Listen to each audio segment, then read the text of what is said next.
My mother was in the forest, shouting, "No, Frederic! Don't jump!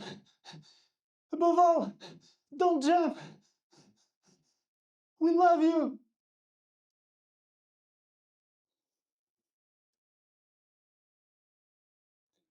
I was standing on top of a 33-meter tower. I left a farewell letter on my desk,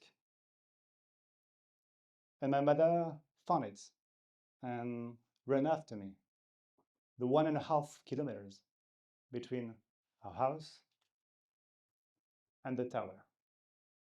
She was breathless and aching at the sides. I was 15. I was a stutterer. I didn't want to keep going anymore. It wasn't because some classmates were constantly making fun of me, but because I'd read on a magazine that if you were still stuttering as a teenager, you will stutter for life. I thought I'd read that. I thought that I could never escape from what I consider my greatest weakness. And I had no clue that it will become the key to unlock my greatest strength. Actually, at that time, I had already developed this strength, but I wasn't aware of them. So, what were the three strengths I've developed thanks to stuttering? Listening skills. When your sentences come with speed bumps, listening is the smooth road. Writing skills. When you want to communicate and you have trouble speaking, writing is your secret weapon. Sport. In sports, you convince with the performance, not with the words. These three strengths have deeply transformed my life. In the first half of my professional career, I worked in finance. My job was to analyze challenges faced by bank and insurance executives, and then to draft detailed reports proposing solutions. My core skills were listening and writing. But I felt that one ingredient was missing. One ingredient that will connect mind and body. Sport. When I was 30, I decided to quit finance to create a business in sport. After graduating as a personal trainer, I created a blog with hundreds of articles in order to help people to become fitness trainers. Since then, my team and I have helped more than 600 people directly to become fitness trainers. In parallel, I've developed a personal trainer and holistic health coaching business. Thanks to these two activities, I was finally able to combine listening, writing, and sport. Thank you, stuttering. Thanks to you, I was able to make from a weakness my main strength, to make an impact. In the farewell letter, that my mother kept. I wrote, the magazine says that if a child who stutters is not taken in charge immediately by a specialist, he is condemned to remain so for the rest of his life. But what the magazine really said was 1 in 4 children who stutter runs the risk of remaining so for the rest of his life if he is not treated in time by specialists. The magazine, 1 in 4 runs the risk. My interpretation, he's condemned. So,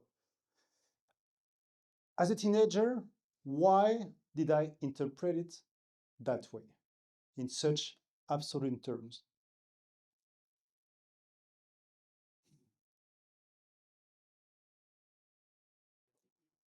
As you can hear, stuttering is no longer an issue. How could that happen? What I'm about to share made all the difference for me. After what would have been a tragic day, my mother and I went to see an association specializing in stuttering. There, for the first time in my life, I met another stutterer. I couldn't help laughing when I heard him stuttering, laughing with joy, simply because I wasn't the only one anymore. Thanks to his help, I decided to apply 3 principles that will start to free me from stuttering. 1, I accepted that I stutter. I stopped fighting it.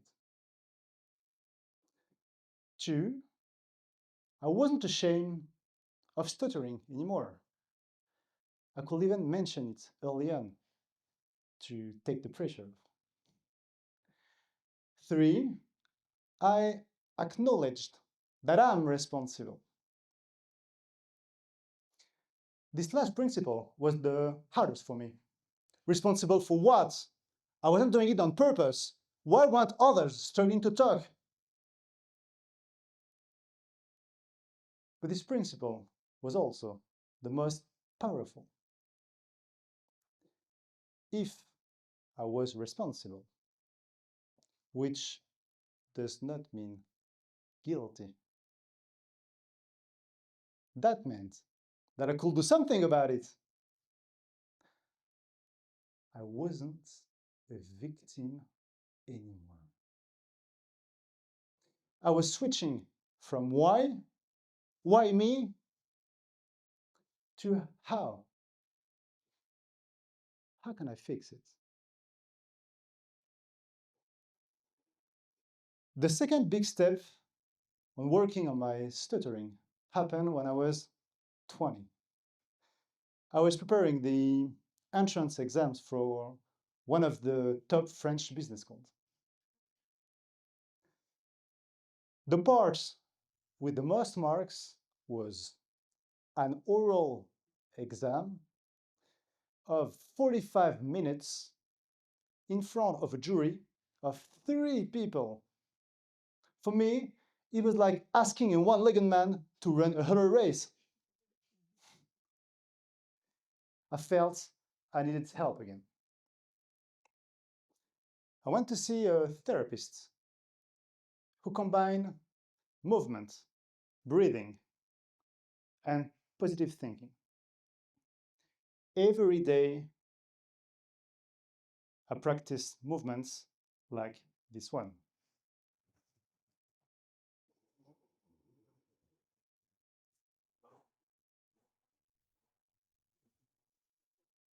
Every day, I repeated positive affirmations like, I can express myself in a group with ease.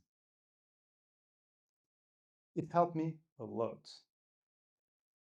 Even though I wasn't speaking as smoothly as I wished, I was able to say what I wanted to say to the jury and be accepted to the business school of my dreams.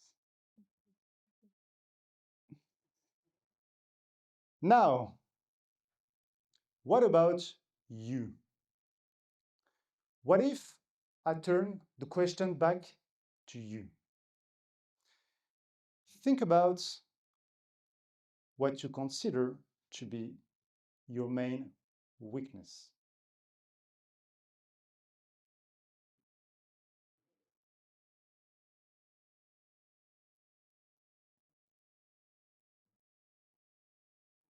Now, think about one ability that this so-called weakness has allowed you to develop.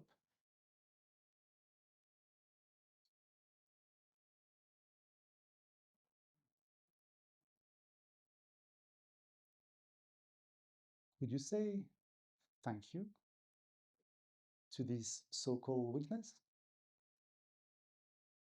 Say it. Thank you. Again? Louder. Yeah.